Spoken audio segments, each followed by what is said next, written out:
The World Health Organization is warning that the global risk posed by the new Omicron variant is very high. It says COVID surges could have severe consequences in some areas and is calling for the vaccination of high-priority groups to be accelerated. Japan is to shut its borders to most foreigners, the latest country to impose strict controls aimed at keeping out the new variant. Ministers from the world's 7 leading economies are to hold emergency talks on the issue. Talks on how to revive the Iran nuclear deal have resumed in Vienna for the first time in 5 months. Tehran says it's determined to reach an agreement. And Ghislaine Maxwell is due to go on trial in New York on sex trafficking and other charges. She's expected to challenge claims that she groomed underage girls for convicted paedophile Jeffrey Epstein. Japan is reimposing a ban on new foreign arrivals. The government tied the decision to the Omicron variant of the coronavirus, a potentially infectious strain first detected in South Africa. Foreign students, business people, and technical trainees counting on recently eased border controls will likely need to wait for at least another month. I decided to put entry restrictions in place for foreigners from all over the world starting on Tuesday. As an emergency measure, we are aiming to avoid the worst situation from occurring in this country. Prime Minister Kishida calls the measures temporary. He also said officials are testing to see if a traveler from Namibia may have been infected with the variant.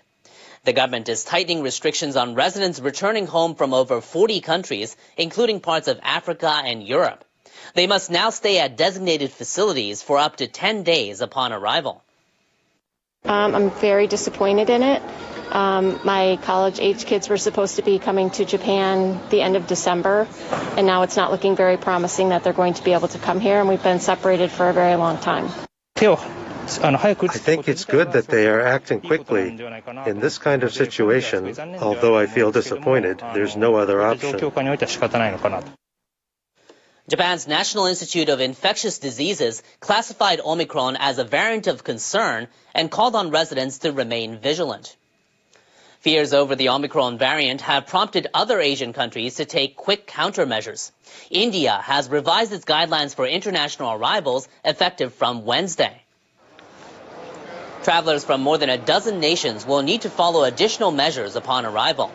Health authorities are instructing them to stay at airports until they get a negative PCR test result. They're also required to self-quarantine for 7 days. On Sunday, the government of the Philippines reversed the plan to allow entry of some international tourists. That was just 3 days before it was to start accepting double-jabbed foreign travelers from low-risk countries and territories. Indonesia is also tightening its border controls. The government has banned travelers who've recently visited several African countries and Hong Kong. Quarantine for overseas travelers, previously set at 3 days, has been extended to 7 days. Malaysia and Singapore have reopened their land and air links for vaccinated travelers after nearly 20 months of border restrictions. But the new variant is forcing all travelers to take antigen rapid tests upon arrival. Singapore has postponed its plan to allow entry of vaccinated visitors from some Middle Eastern countries. Researchers with the World Health Organization said the overall global risk related to the new variant is assessed as very high. We shouldn't need another wake-up call. We should all be wide awake to the threat of this virus.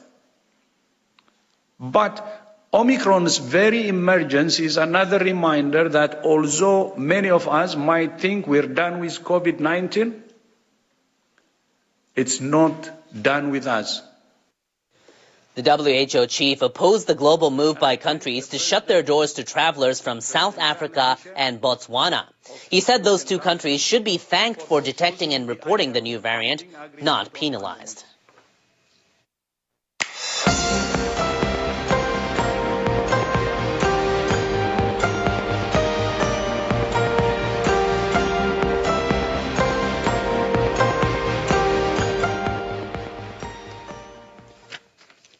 Taiwan's President Tsai Ing-wen has called on lawmakers from 3 Baltic nations to cooperate in the struggle against authoritarianism and disinformation. She apparently had China and Russia in mind. Tsai met with lawmakers from Estonia, Latvia, and Lithuania on Monday. Taiwan's willing to share the experiences it's had tackling disinformation with European friends in order to secure a free and democratic way of life. Lithuanian parliamentarian Matas Maldeikis said Taiwan is developing its economy and democracy amid a complex geopolitical environment. He said the purpose of their visit is to demonstrate solidarity with Taiwan. Taiwan recently announced it had set up a Taiwanese representative office in Lithuania in the capital, Vilnius. China responded by downgrading its diplomatic ties with Lithuania. Cambodia's Prince Norodom Ranariddh has died. The royal became the country's first prime minister following decades of civil war. The Cambodian government says Ranariddh died in France on Sunday at the age of 77. His father was the late King Norodom Sihanouk. His half-brother is the current King Sihamoni. The prince led a royalist political party called Funcinpec to win the 1993 UN-led general election. But Ranariddh's tenure was marred by clashes with current Prime Minister Hun Sen. The prince was forced to share the premiership until 1997, when forces loyal to Hun Sen ousted him from power. A group of medical institutions in Japan has asked the government to consider supporting foreigners who cannot use the country's health insurance. The Japan Federation of Democratic Medical Institutions made the request at a news conference on Monday. According to the health ministry, foreigners whose resident status is expiring in less than 3 months and asylum seekers may not join Japanese health insurance programs. It says they must pay the full cost of medical treatment. The Federation says some of them have given up on receiving treatment when they get sick. I think it's a terrible policy to set nationality and residential status as conditions for health insurance and treatment. Senior officials of the Federation said the government should swiftly create a system to help foreigners with medical payments. Staying with Japan, prosecutors here in Tokyo have arrested the chair of one of the country's largest universities on suspicion of tax evasion. It's just the latest arrest in a scandal that saw Nihon University lose millions. The construction of this rebuilt university hospital is under scrutiny. Prosecutors suspect a design firm redirected money to an outside company for non-existent consultant fees. They say Chairman Tanaka Hidetoshi received financial kickbacks from those involved and failed to pay about $470,000 in tax on the income. Sources say he's denied receiving anything. But prosecutors say they found cash worth about $880,000 at Tanaka's home. The raids were connected to the breach of trust case involving a former university board member. Inoguchi Tadao oversaw the hospital's $21 million contract and is suspected of misappropriating funds. Investigators believe he worked with Yabumoto Masami, who headed a medical corporation. Prosecutors say both men reported giving large amounts of cash to Tanaka.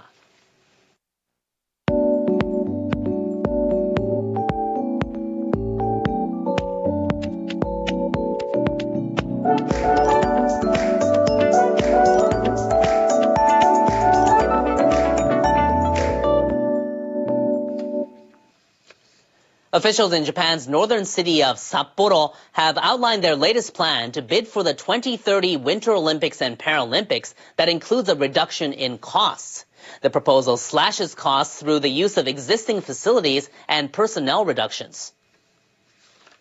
The new plan was disclosed on Monday at a Sapporo Assembly meeting.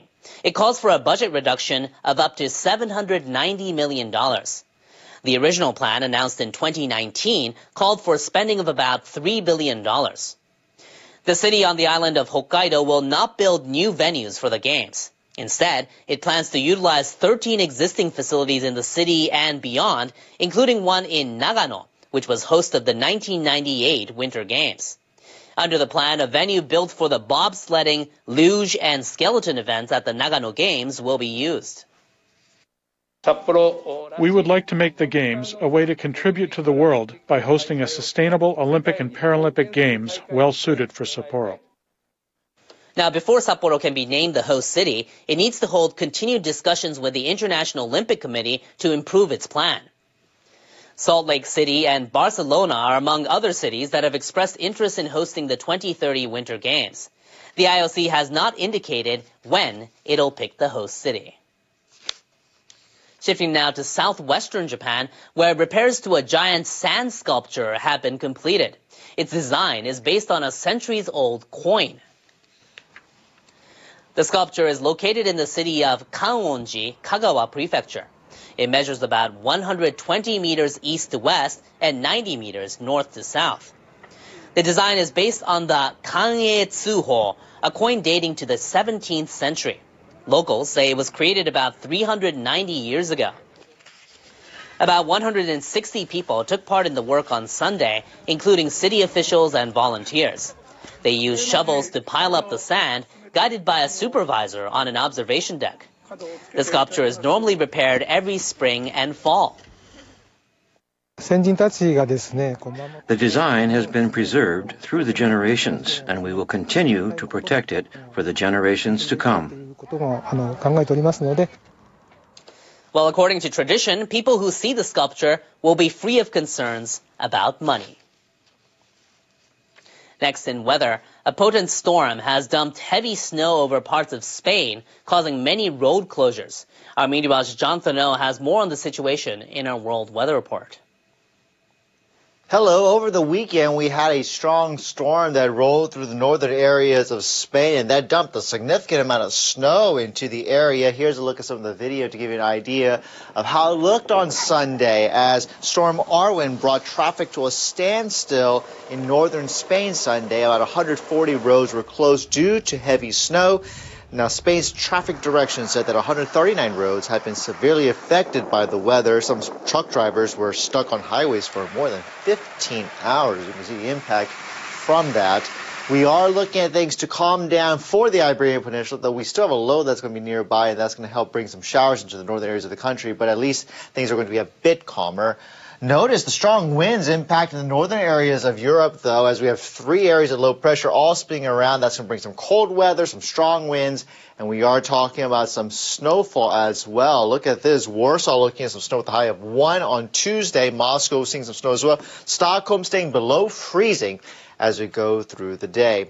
Meanwhile, we had Japan seeing some chilly weather Monday morning, and we are talking about a little bit of a warm-up and then coming back down as we head through this week. We have a developing low-pressure system back toward the west, and that's ushering in some warm air ahead of that cold front. So as it pushes toward the east, plenty of rain is going to be moving into the western areas of Japan as we go through Tuesday. That moisture will pick up and move across into places like Tokyo by Wednesday. So be on the lookout for a big push of heavy rain and strong winds, followed by some colder air wrapping around that may bring some decent amounts of snow into the Sea of Japan side of the country by later on this week. So wet from Fukuoka into Osaka, highs near 20. Quick note on the U.S., low pressure system moving toward the Great Lakes and the Ohio River Valley, and that's going to bring some decent amount of snow. On Tuesday, seeing some snow to Chicago, Toronto at 4. Dry toward the south, though, 18 Atlanta with sunny skies. Hope you have a good day wherever you are.